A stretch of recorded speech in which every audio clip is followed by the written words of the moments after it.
Olá, professores! Agora nós vamos dar, continuidade à jornada pedagógica com a palestra Justiça Curricular, Perspectivas para as Práticas Docentes.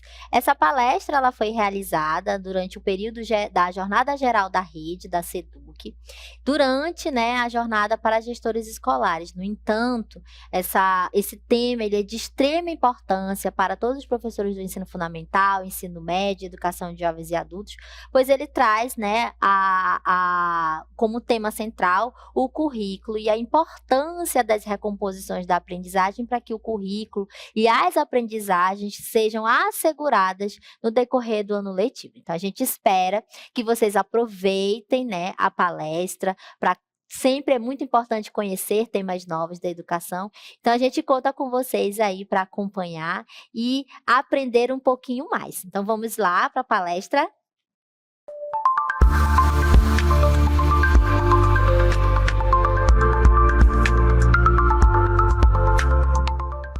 Vamos dar início ao nosso ciclo de palestra com a palestra magna para a palestra sobre justiça curricular.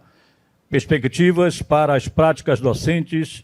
Convidamos a mestre e doutora em letras pela Universidade de São Paulo, a professora Marisa Baltazar.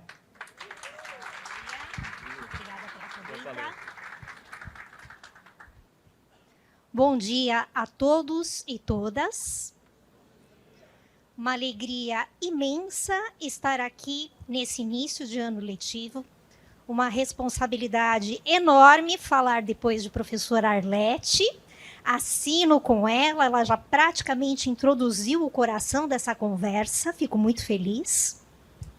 E queria iniciar contando de onde eu venho. Então, sim, venho da área de letras, venho de uma universidade de relevo no país, mas muito mais importante do que isso, e eu preciso contar, eu sou cria de escola pública.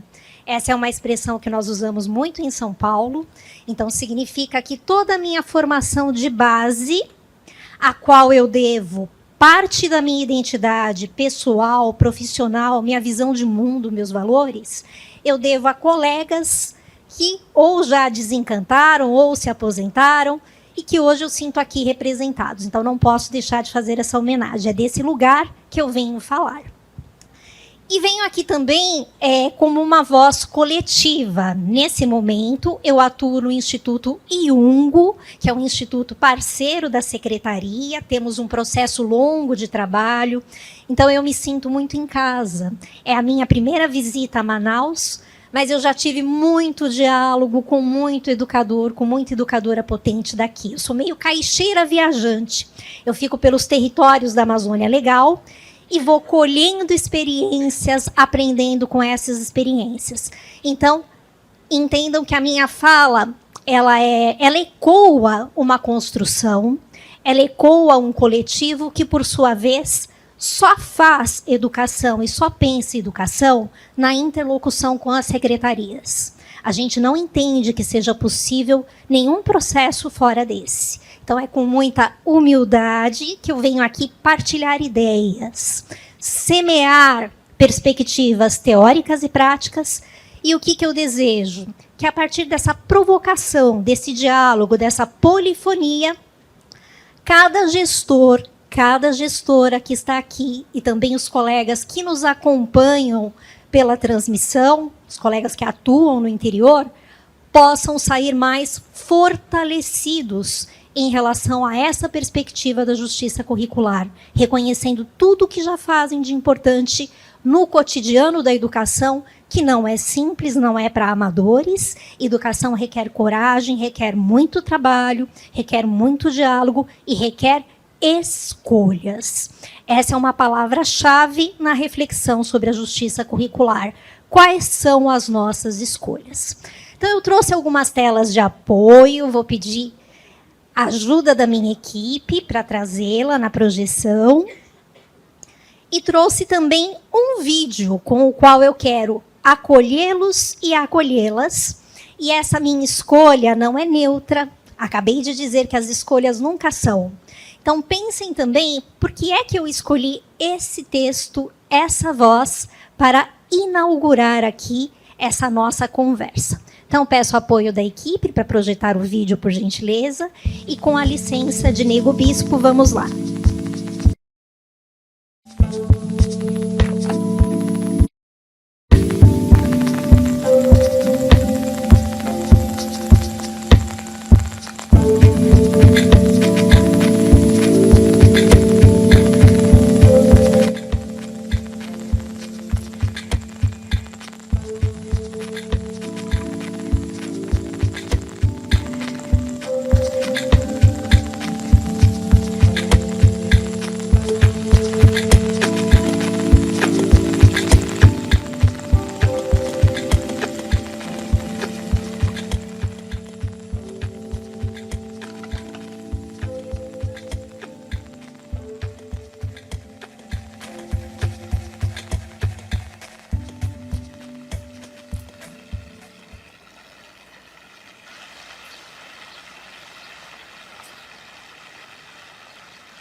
A confluência, ela é uma mistura de seres que dialogam nessa linguagem cosmológica, que tem uma cosmovisão parecida. Acontece, por exemplo, através das árvores.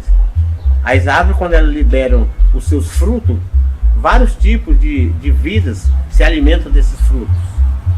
E as árvores, ao alimentar essas vidas, elas querem de volta a propagação da semente, ou seja, a propagação dessas vidas. Elas querem que quem se alimenta da polpa, de uma certa forma, ajude a espraiar as sementes, para que novas árvores surjam. Então a confluência é esse encontro que vai e que volta, e onde se juntam, se misturam, se fortalecem, mas não deixam de existir. A vantagem da confluência é que um rio não deixa de ser o mesmo rio porque se encontrou com outro rio. Eles passam a formar um só rio, do encontro até a foz, mas do encontro até a nascente, cada um continua sendo o rio que nasceu.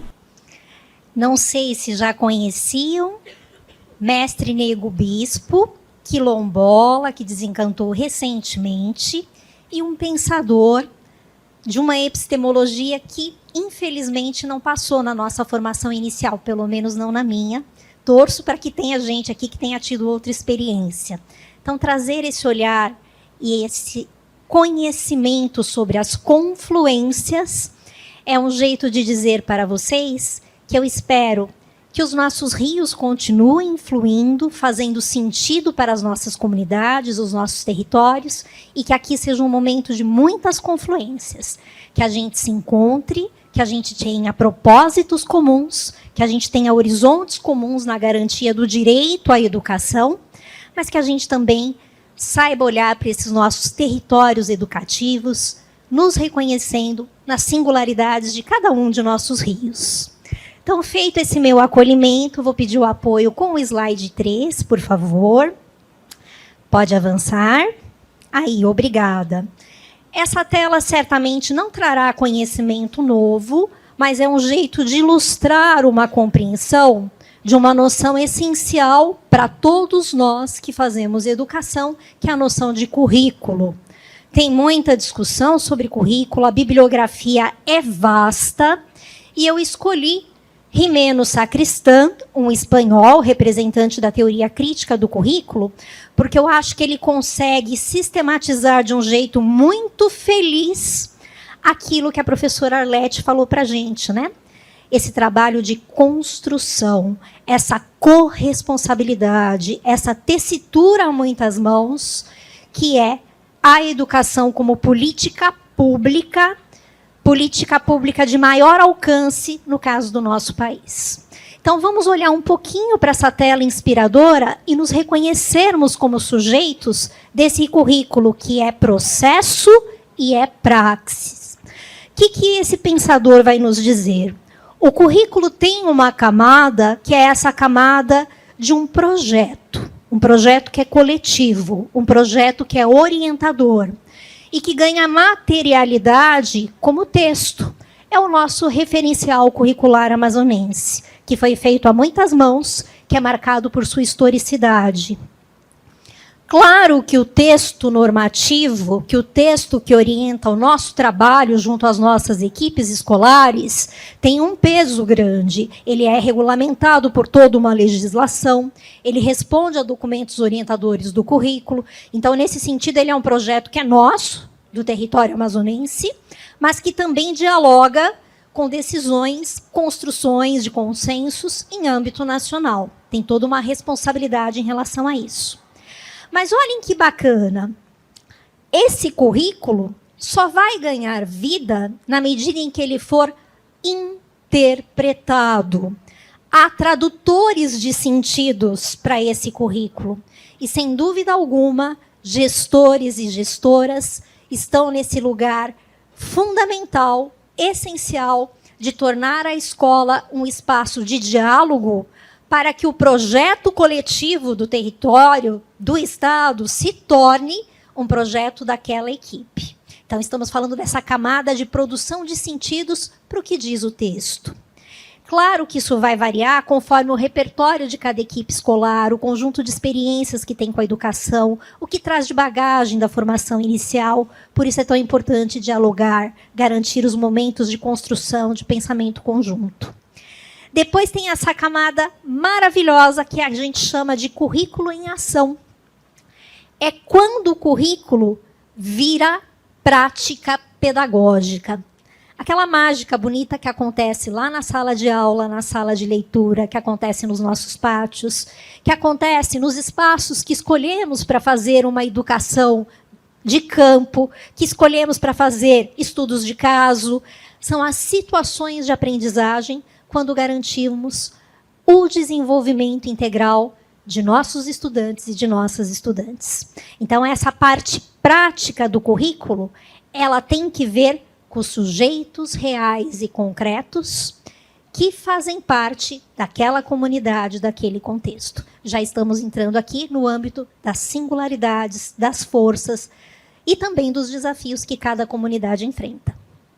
Depois, efeitos educacionais reais. Aqui eu acho que o pensador é muito feliz, porque ele coloca luz e ênfase em um sujeito fundamental do currículo, que é a razão de todo o nosso trabalho, o estudante a estudante.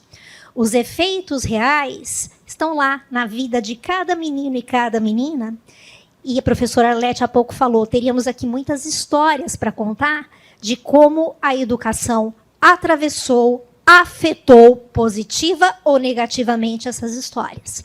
É disso que estamos falando quando pensamos nos efeitos do currículo. O currículo não é neutro de jeito algum. O currículo pode estar a favor de uma educação emancipatória, transformadora, democrática, comprometida com valores ligados a direitos humanos, à superação das desigualdades, ou o currículo pode estar a serviço de perpetuar e alargar as desigualdades. Então, quando pensamos em efeitos reais, é disso que estamos falando. O que significa esse estudante ter passado 8, 12 anos dentro da escola? O que isso agregou para a vida dele? O que isso agregou para a comunidade em que ele vive? E, por fim, mas não menos importante, os efeitos comprováveis do currículo e aqueles que podem ser comprovados pela avaliação em larga escala. Então, quando a gente fala dos índices, quando a gente fala dos resultados do SAEB, estamos olhando para essa face do currículo, essa que está na pontinha do processo. Por que eu gosto tanto dessa imagem? Porque a gente sabe que alcançar melhores resultados, garantir direitos essenciais de aprendizagem, como a proficiência leitora, como a resolução de problemas na matemática, enfim, fazer com que, de fato, eles dominem essas habilidades essenciais para tantas ações na vida, não se trata de um treino de habilidades, não se trata de um conjunto de exercícios isolados para que eles tenham sucesso com determinados descritores. Não é disso que se trata. Para que, de fato, eles alcancem esses resultados, todo esse processo do currículo precisa estar muito orgânico, precisa fazer muito sentido para os seus sujeitos. É sobre isso que vamos conversar um pouquinho mais. Pode avançar, por gentileza. Então, eu trago duas questões que eu não tenho a menor pretensão de responder aqui sozinha. O que é a justiça curricular, mas que eu vou tentar iluminar com algumas vozes inspiradoras, fazendo coro com a voz que me antecedeu. E uma segunda, essa eu espero que fique dormindo assim aqui no ouvidinho da gente ao longo de todo o ano letivo. Somos justos no processos e praxis com o currículo? Então, queria brincar aqui um pouquinho, e eu espero que vocês me ajudem nessa brincadeira que é bem séria. Quem acha que já é justo com o currículo, por favor, levante a mão.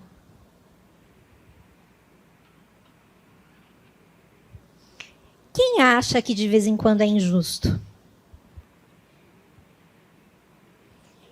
Opa, tem gente corajosa levantando a mão.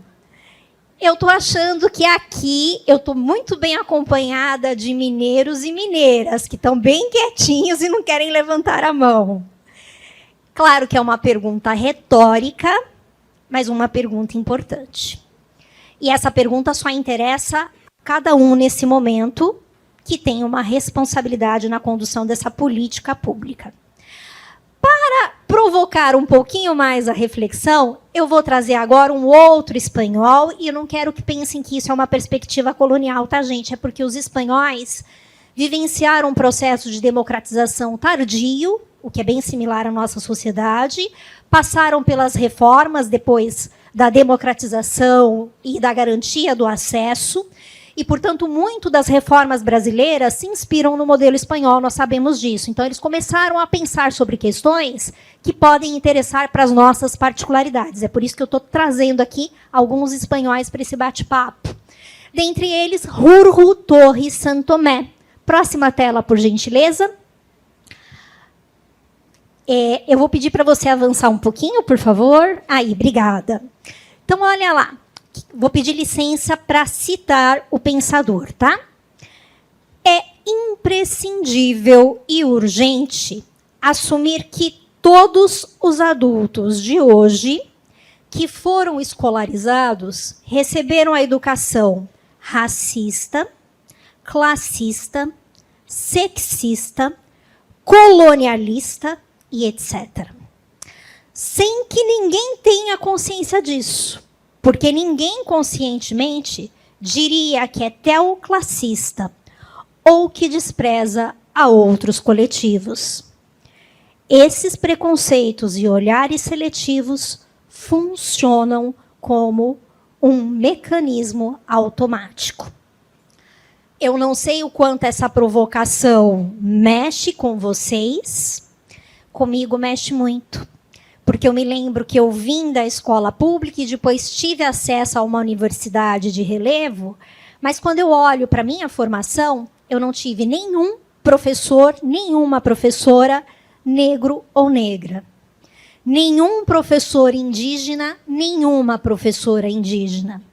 Só depois, cuidando das minhas lacunas de formação, e sim, no chão da escola, fazendo parte de um território, fazendo parte de uma secretaria, eu fui professora pública da Secretaria de São Paulo, é que eu fui atrás dessas lacunas de formação e fui descobrir outras epistemologias, outros conhecimentos fundamentais para a história do nosso país.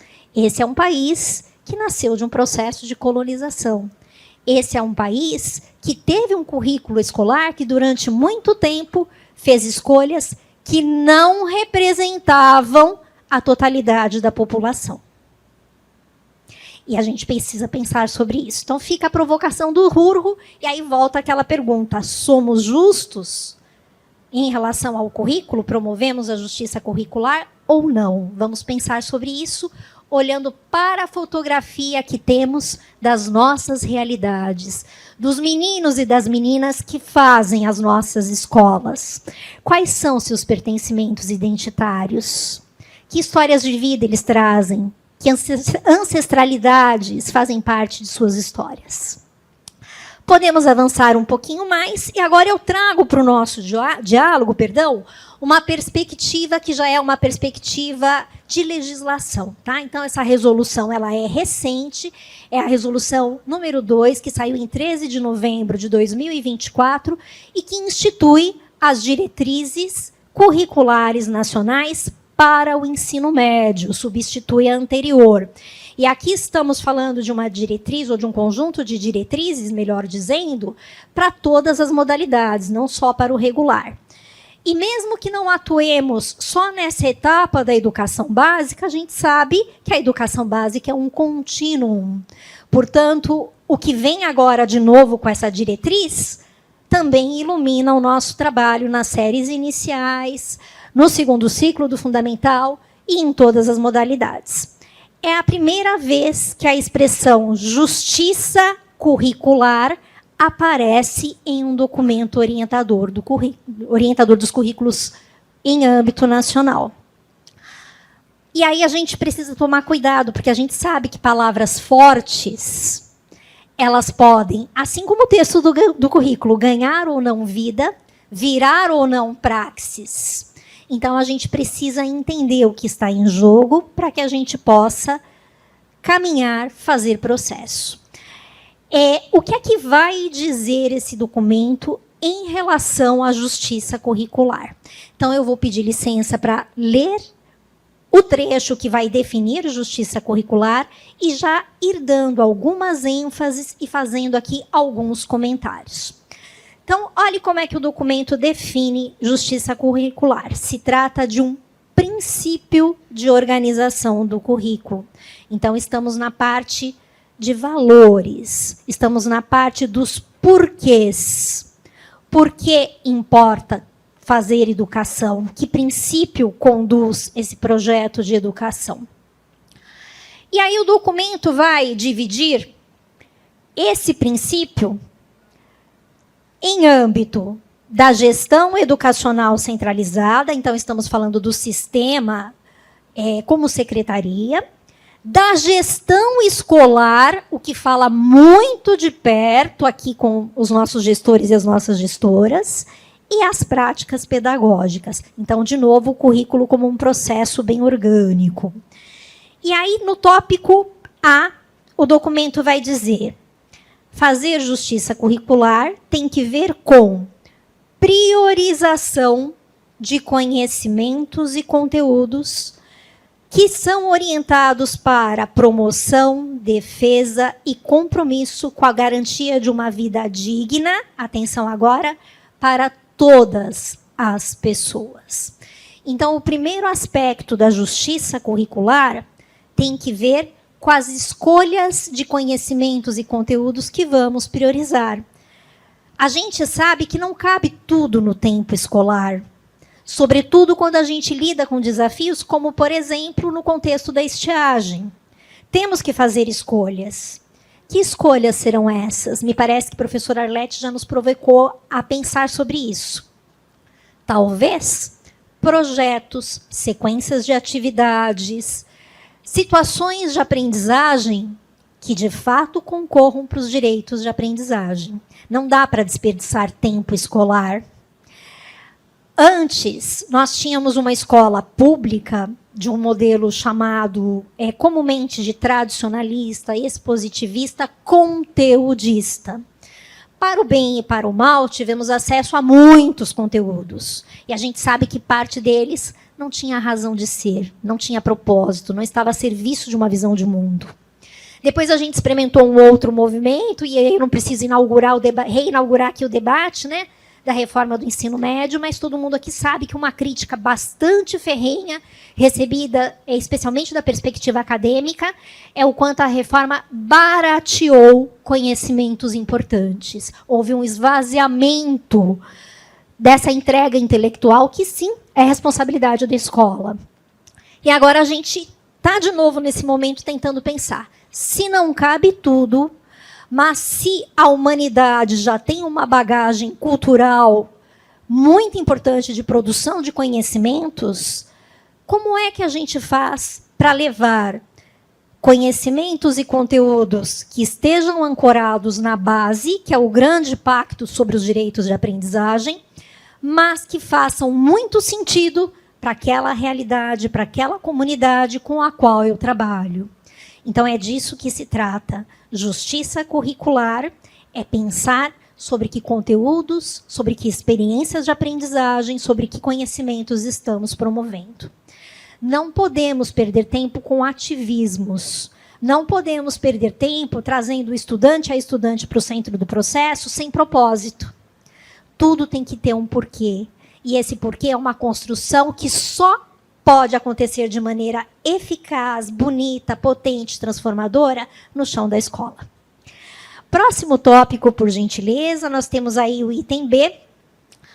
Trata-se também de explicitar e materializar uma ética do cuidado e do bem viver nas relações entre o Estado e a sociedade. Gente, como eu fico feliz com esse tópico. A ética do cuidado, para nós, ela não é nova.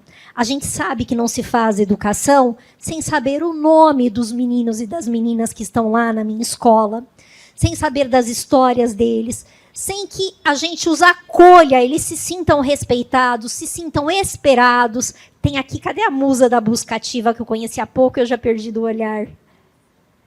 Tá por aí? Ah lá, tá cheio de musas de busca ativa aqui, né? Sem que a gente vá atrás desse estudante, dessa estudante. Isso tudo faz parte dessa ética do cuidado. A professora Arlete falou também agora há pouco do cuidado que nós, gestores e gestoras, por homologia de processos, temos com nossos professores e nossas professoras.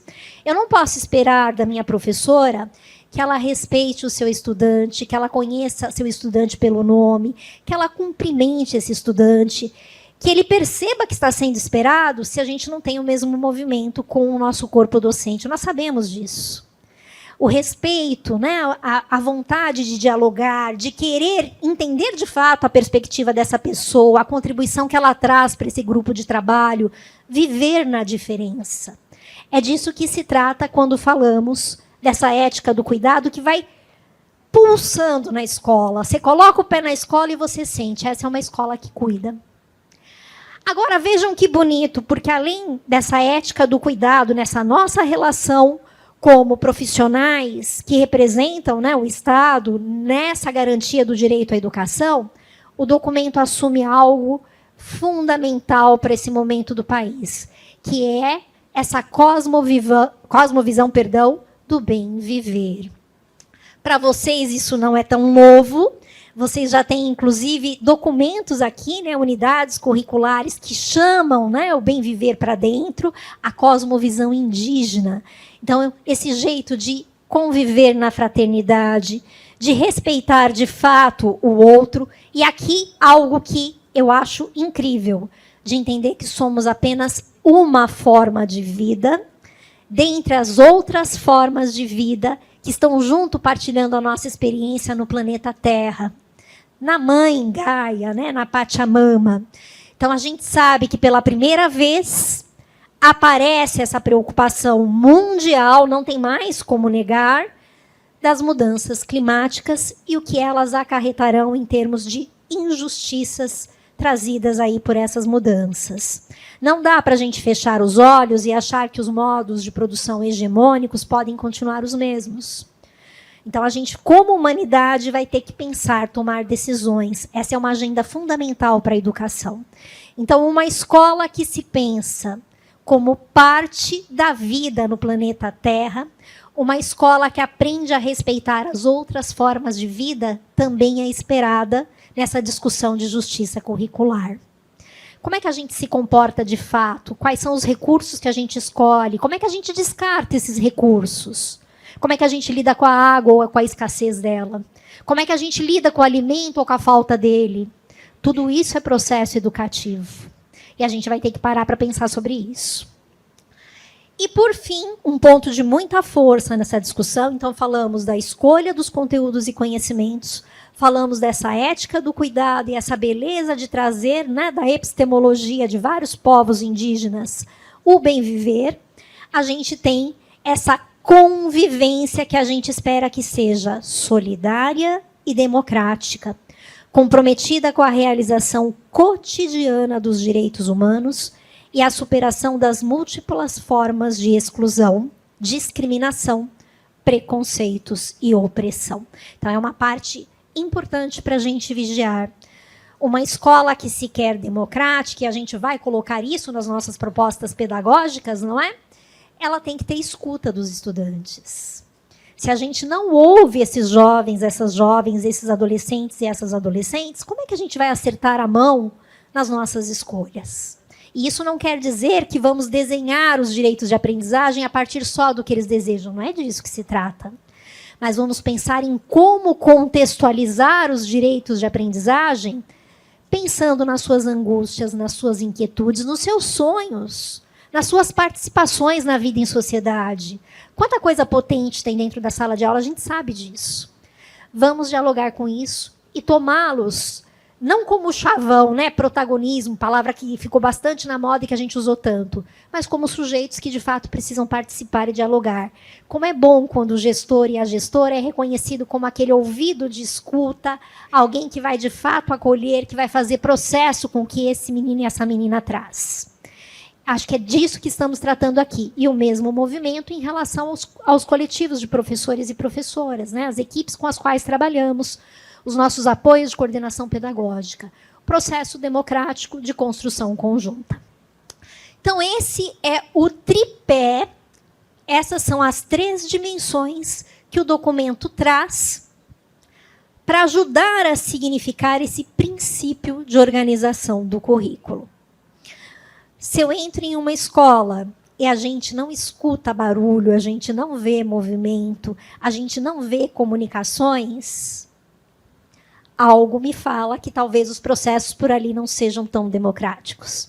Se a gente não tem produção estudantil expressando suas vozes, seus pontos de vista, talvez essa escuta não esteja acontecendo. Então, é muito bonito quando a gente entra em um território e na abertura da jornada já tenhamos ali, né, os nossos standards com projetos significativos, com produções que mostram que já temos aqui um processo, sim, de escuta, de construção, de participação democrática. O resultado que a gente traz aqui, a celebração, a culminância, só pode acontecer porque a gente infere que teve todo um movimento de aposta nesse exercício de democratizar a educação. Então, aqui eu vou pedir que você retome, por favor, uma telinha azul que acabou saindo da ordem, aquela que nós temos o nosso referente. Aí, obrigada. A essa altura, a gente já pode voltar para aquela pergunta, fazemos justiça curricular? E aí, tendo essa concepção de um currículo como processo, eu trago aqui 2 recortes dos nossos documentos orientadores, agora aqui no âmbito do nosso Estado, um relativo ao ensino fundamental e o outro relativo ao ensino médio. Olhem que bacana o nosso tópico, do número 5 do nosso referencial. Educação inclusiva, a diversidade no contexto do ensino fundamental. Educação em direitos humanos, educação para as relações étnico-raciais, o ensino de história e cultura africana e afro-brasileira, o ensino de história e cultura indígena, educação quilombola, gênero e diversidade sexual, diversidade religiosa. Isso é nosso, é construção nossa. A palavra justiça curricular não está explícita, porque ela ainda não fazia parte da gramática normativa, por assim dizer. Mas vejam o quanto nós já temos de caminhada e de processo, porque esse currículo é uma construção de compromisso com a perspectiva de justiça curricular. E, em grande medida, esse tópico 5 do nosso currículo, que eu recomendo muito que seja um material de leitura e de reflexão agora no início do ano letivo, já orienta as escolhas de conteúdos que faremos. Não dá para ignorar isso num território lindamente diverso como o nosso, sociodiverso. Então, vamos olhar com carinho para essa nossa produção. E em relação ao ensino médio, olhem que beleza, né? Essa unidade curricular de aprofundamento que está aí nessa trilha, reconhecendo particularidades amazônicas. Então, nós temos aí práticas para promover em nossa comunidade um ecossistema empreendedor, as regiões amazônicas e sua diversidade, cultura, povos, sociabilidades e fluxos, bioeconomia, sustentabilidade e recursos naturais, probabilidade nos jogos e nas finanças e um olhar para as tradições e as potencialidades amazônicas. Esse é um material de apoio para as práticas, é um material de inspiração para a autoria, criação docente, que rodou no âmbito do programa Itinerários Amazônicos, volta à tarde, numa conversa sobre isso. Mas vejam as escolhas do nosso território. Tem que ver com um olhar para as nossas realidades, para as nossas potências. Entender quais são as nossas tradições, quais são os conhecimentos e as tecnologias dos nossos povos. Poder levar isso tudo como temática para a sala de aula. Isso conecta, né? Isso é falar da economia local. Então, não é uma educação distante, vazia, é uma educação que prepara para a realidade. Vejam que já temos aqui todo um compromisso que vai dando um chão de segurança para a gente fazer processo com a justiça curricular. Agora sim, eu vou pedir aquela imagem que nós temos da árvore. A gente conhece essa árvore?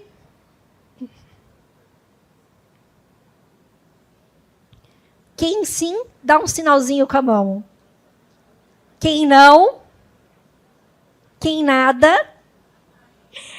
Vou pedir licença aos meus colegas biólogos e biólogas. Vou ter aqui a ousadia de falar um pouquinho dela. E também a quem pertence aqui a alguma etnia indígena para falar da paxiúba.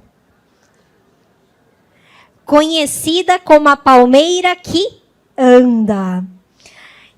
É de uma lindeza essa árvore andante, porque ela tem no seu processo esse movimento de ir soltando as raízes que já cumpriram a sua função e gerando novas raízes, e com isso esse tronco vai caminhando. A paxiúba é uma árvore andante. E ela está presente em vários mitos de vários povos indígenas, e ela é também matéria-prima para a construção de vários artefatos, vários utensílios para os cotidianos desses povos, inclusive para a produção de flautas, usadas nas práticas de cantos sagrados, em vários ritos. Eu escolhi a imagem da paxiúba para colocar o texto da resolução em diálogo agora com uma pensadora brasileira. A Branca Ponce, que é uma pesquisadora da Pontifícia Universidade Católica de São Paulo, embora ela seja de lá, ela roda Brasil, ela faz educação pensando Brasil, é também uma representante da perspectiva crítica do currículo. E é muito interessante porque o texto normativo vai trazer o pensamento da Branca. Então, olhem que bacana. Ela também entende 3 dimensões essenciais para a justiça curricular. A do conhecimento para a existência digna. Então, não se trata só da escola cumprir o seu papel, que é um papel histórico de garantir acesso ao conhecimento, mas de termos a seguinte pergunta: conhecimento que serve para quê? Para a transformação social, para vidas dignas, para vidas que, de fato, possam acessar seus direitos sociais. Aí a Branca vai dizer também que é fundamental na dimensão da justiça curricular a convivência, exatamente como está no texto da resolução. Uma convivência democrática, solidária, pautada em valores humanos. Como é que a gente cuida para que as nossas atitudes, as nossas palavras não incorram em preconceitos?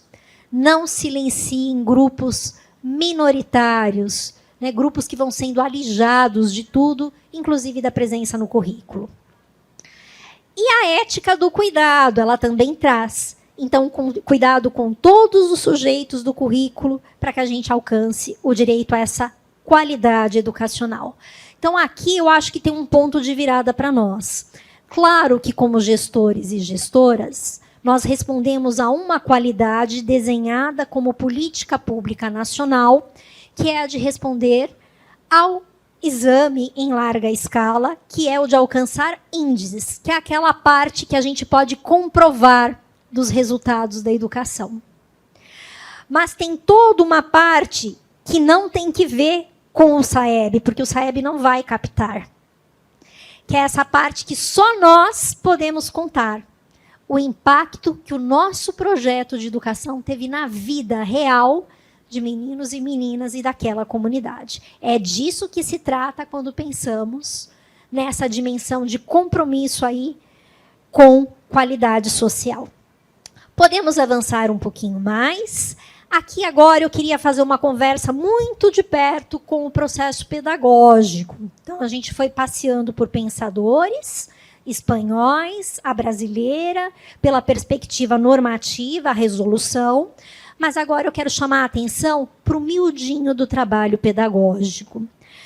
Então, que lentes do processo pedagógico podem ajudar a colher evidências de que, de fato, temos justiça social nas nossas práticas? Podemos avançar, por favor? Trago novamente o Hurhu, e essa citação é muito inspiradora. Ele vai dizer assim: uma cidadania verdadeiramente democrática precisa se pôr em contato com aqueles conteúdos culturais que permitam desenvolver uma compreensão mais racional do mundo em que vivemos. O mundo hoje tem pautas, tem problemas, tem agenda que não pode ser ignorada pela escola. Agora há pouco eu falei das mudanças climáticas. Não é possível fazer educação sem passar por esse debate. Não é possível fazer educação sem passar pela discussão de qual é o modelo de desenvolvimento que queremos para o país, que queremos para a nossa região. Quais são os modos de produção hegemônicos? São os únicos? O que é que a gente pode aprender com a experiência dos povos tradicionais? Conhecimentos que até então foram ignorados e que a gente está vendo o quanto eles já tinham anunciado lá atrás a possibilidade de queda do céu. Então, ele chama a atenção para a importância de formar para a complexidade. Para isso, precisamos de boa matemática? Com certeza. Precisamos de um bom trabalho com a língua materna? Com certeza. Mas também de um diálogo com as outras línguas que habitam a sala de aula. O estudante não pode se sentir menos porque é falante de outra língua. Nós precisamos viver com o multilinguismo, sobretudo aqui no território do Amazonas, que é de uma riqueza linguística incrível. Quantas línguas de diferentes etnias, dos estudantes migrantes que nós acolhemos, precisamos lidar com tudo isso. O que mais que ele vai colocar em debate? Além dessa escolha de conteúdos significativos que espelhem a complexidade do mundo contemporâneo, ele vai falar: precisamos trabalhar com metodologias didáticas que propiciem o desenvolvimento de um pensamento crítico e criativo, que possibilitem entender, argumentar e conviver com pessoas de distintas culturas, ideias e ideais. Acabou o tempo, felizmente, graças aos deuses e deusas, da verdade única. Nós temos uma perspectiva do conhecimento. É uma. Quanto mais a gente puder levar para a sala de aula, isso não é fácil de ser feito, talvez aí tenhamos um desafio bem grande. Quanto mais pudermos olhar para a nossa formação e entender que ela é uma bagagem, que ela é uma perspectiva, mas que existem outras, e levarmos essa pluralidade para os estudantes, para que eles possam decidir de acordo com seus valores, de acordo com suas visões de mundo, mas nós cumprimos com esse papel de uma escola que faz um trabalho democrático, dialógico. As escolhas metodológicas, os caminhos que escolhemos para isso, precisam promover essas trocas. E estamos falando de coisas muito simples do dia a dia da sala de aula, quando, por exemplo, a gente vai resolver um problema de matemática, e em vez de eu, professor, resolver e ilustrar o meu caminho, eu incentivo os estudantes a resolverem juntos, a tornar invisível o pensamento que tiveram para resolver, a discutirem ali os argumentos matemáticos, compararem e construírem um consenso. Eu vou provocando, eu vou problematizando. Em relação à leitura, é o mesmo movimento. Eu fiz muita observação de sala de aula, e às vezes, sobretudo quando eram colegas iniciantes, né, que aí sai da faculdade sem ter tido essa experiência da formação que a gente carrega quando está ali na lida mesmo, né, com os nossos pares. E às vezes elas preparavam com tanto carinho a interpretação de um texto, fazia aquela leitura maravilhosa, pegava lá todas as nuances, o que estava nas entrelinhas, como é que uma palavra gerava sentidos, como é que tinha ali um exercício de intertextualidade. Era lindo o movimento. Depois ela me perguntava assim, e aí, professora, gostou? E aí, com muito cuidado, eu tinha que arranjar um jeitinho de dizer, eu achei linda a sua proficiência leitora, mas eu não sei como é que ficaram as leituras dos meninos e das meninas. Então, nós estamos necessitando de uma pedagogia que pergunte, que problematize, mais do que dar respostas. E isso não é fácil, porque nós saímos de uma formação inicial em que os nossos mestres de referência eram fontes quase que exclusivas. Então, eles definiam a bibliografia, eles definiam o recorte, eles definiam as perspectivas. A gente, muitas vezes, silenciava, acompanhava e aplaudia, né? Quão brilhante eram aquelas carreiras. Agora, o movimento é o contrário. Se eu quero gente que entenda o problema, que pense sobre ele, que acione conhecimentos, que discuta que conhecimentos são relevantes, que tornem visíveis os seus processos, que se empoderem na metacognição, eu não posso mais ter só o modelo de exposição. Claro que ele também é importante em determinados momentos, é óbvio que sim. Boas aulas expositivas continuam fazendo sentido, mas a gente tem que ter um equilíbrio. É necessário haver bons projetos, bons estudos de caso, bons debates, boas rodas de conversa, tertúlias de leitura. Como é que a gente vai melhorar os resultados de leitura se a gente não circula textos na escola? Se a gente não forma uma comunidade leitora? Se a gente não junta o que a gente tem de acervo, seja ali no nosso singelo acervo escolar, mas também nas parcerias com as outras localidades do território, as bibliotecas públicas, que podem também ajudar nesse trabalho. Então, a gente precisa repensar com muita força os caminhos metodológicos para que a gente possa colocar esse estudante aí nesse lugar de quem pensa, entende, diagnostica, traz propostas, traz intervenções e, sim, usando o conhecimento que é acumulado pela escola e com o qual nós sabemos lidar lindamente, né? A gente sabe fazer isso muito bem. Lidar com conteúdos não é um problema para nós sabemos fazer isso bem. O que está em jogo agora é com que caminhos metodológicos e com que propósitos. Que mais? Então, ele fala sobre a escolha dos conteúdos, ele fala sobre os caminhos metodológicos, ele vai falar sobre essas perspectivas. É importante de ter diferentes epistemologias. A gente trouxe aqui um pouquinho de uma cosmovisão quilombola, um pouquinho de uma cosmovisão indígena, quando falamos do bem viver. E o importante é que tudo isso esteja presente nessa construção de conhecimento, né? Então, de fato, essa prática precisa representar a sociodiversidade. E, por fim, mas não menos importante, modelos, isso fala muito de perto da gestão, né, gente? Ó, modelos organizacionais e participativos que fomentem uma maior interação e colaboração com as pessoas dos distintos grupos sociais que habitam no país. Então, essa gestão democrática de que falamos bastante antes. Podemos avançar, por gentileza?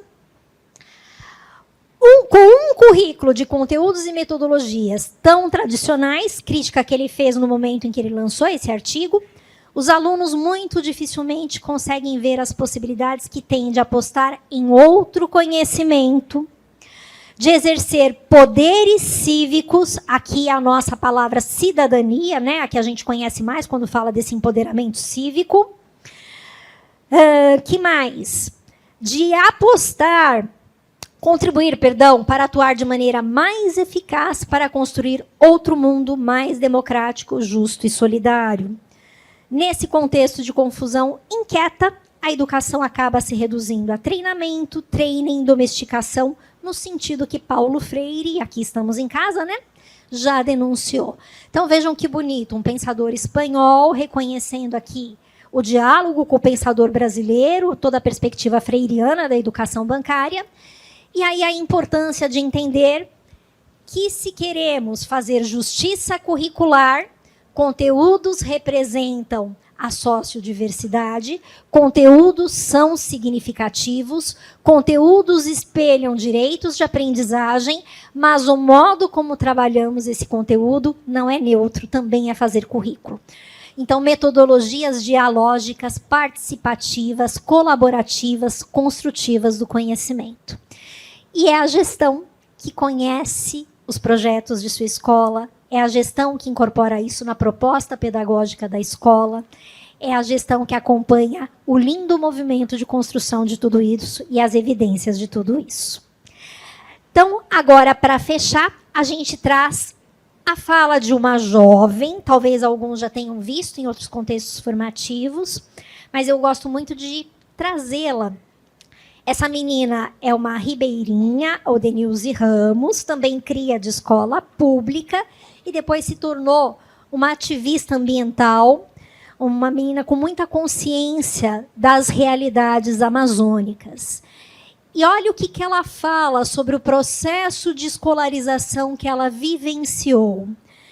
Então, vou ecoar a fala dela sem a beleza dela, seria bonito ouvi-la, né? Mas vamos fingir que estamos ouvindo a Odenilze. Uma coisa que eu sentia muita falta era isso. A gente estudava geografia não baseado nos territórios amazônicos. A gente estudava geografia baseada em outros territórios. Então, acho que a primeira coisa seria isso, focar mais no local. A gente sabe que a gente aprende muito pouco na escola sobre cultura, sobre diversidade amazônica, sobre a biodiversidade amazônica. Isso é uma falta muito grande. Então, a minha escola ideal teria isso. E que tivesse um a mais, que tivesse bioeconomia, até a parte de tecnologias amazônicas, que a gente sabe que existem, mas a gente acaba não estudando e ninguém fala muito sobre na escola. Lindo o relato da jovem, fazendo aí o movimento de pensar sobre o processo de escolarização que ela vivenciou e quão pouco representativo, infelizmente, ele foi nas escolhas dos conteúdos e conhecimentos em relação à sua identidade. Gente, que escola é essa que é feita para o estudante, que é feita para a estudante e que não consegue dialogar com seus processos identitários? Como é que essa escola pode fazer sentido para a vida imediata desses meninos e dessas meninas? Marisa, mas não tem um risco também da gente regionalizar demais quando a gente territorializa a educação? Não, essa é a beleza do nosso trabalho. Como é que a gente vai fazendo esse diálogo entre a cidadania local, aquela que faz diferença ali no cotidiano, no miudinho da vida, que tem que ver com quem sabe o que é a zona leste de Manaus, o que é a centro-sul de Manaus, que eu aprendi com a nossa querida Karina, que tem que ver com a leitura das potências, mas também dos desafios e dificuldades que esses meninos e meninas enfrentam na vida real. E é nesse trabalho que a gente traz as questões contemporâneas. É nesse trabalho que a gente consegue pensar sobre as questões climáticas, sobre o aumento dos conflitos ideológicos no mundo. Olha que loucura, né? Nós estamos no século XXI, estamos aí com dois conflitos de ordem internacional, um envolvendo questões religiosas, disputas de geopolíticas. Dá para pensar que a essa altura a humanidade ainda vive esse tipo de coisa, de intolerância religiosa? A gente nem precisa falar, né, do momento que o país viveu de muita polarização. Independentemente das nossas perspectivas políticas, podemos ser mais ou menos conservadores, não há problema algum em relação a isso. Mas não podemos ser desrespeitosos com o valor e a perspectiva do outro. Falta diálogo no mundo. No voo, eu presenciei um bate-boca feio, porque uma pessoa se sentou no lugar da outra, lá por uma questão de numeração.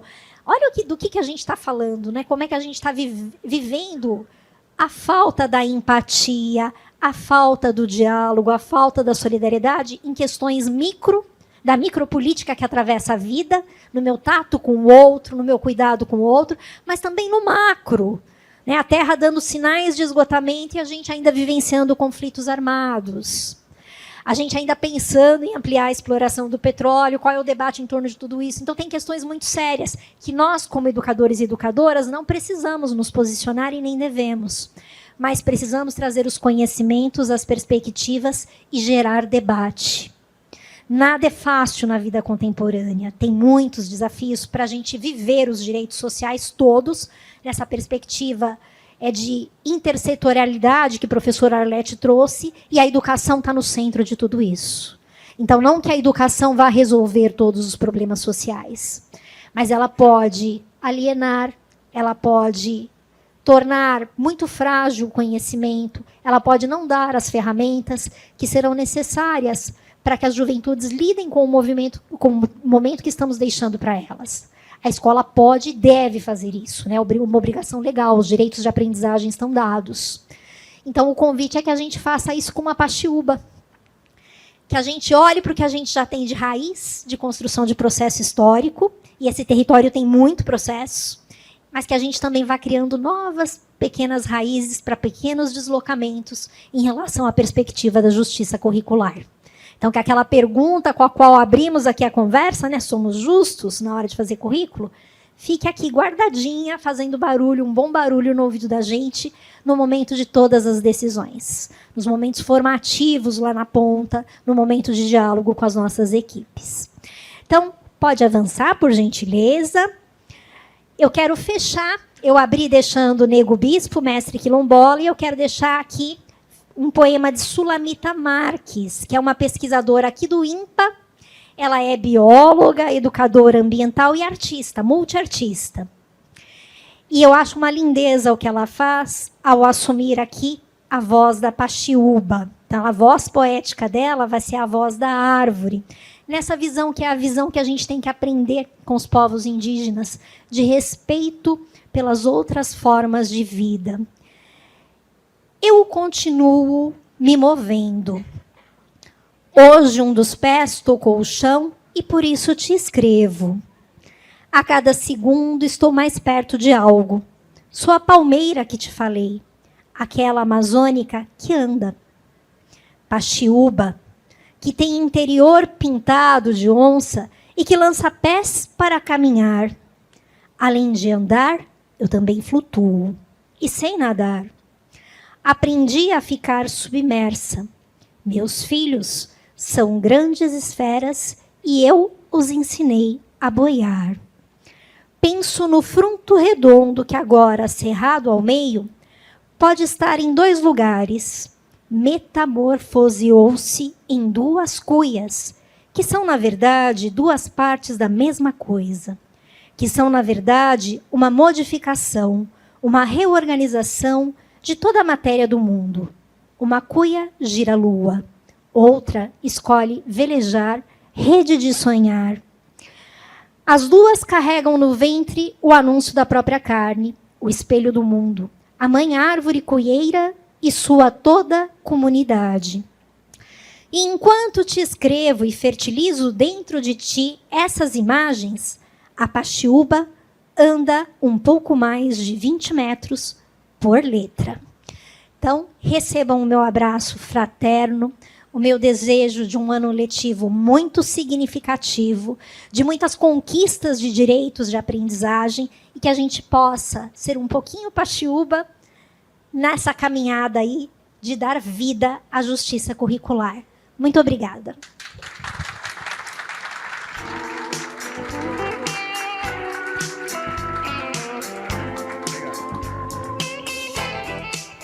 Nossos agradecimentos à mestre e doutora professora Marisa Baltazar pela excelência da palestra magna Justiça Curricular.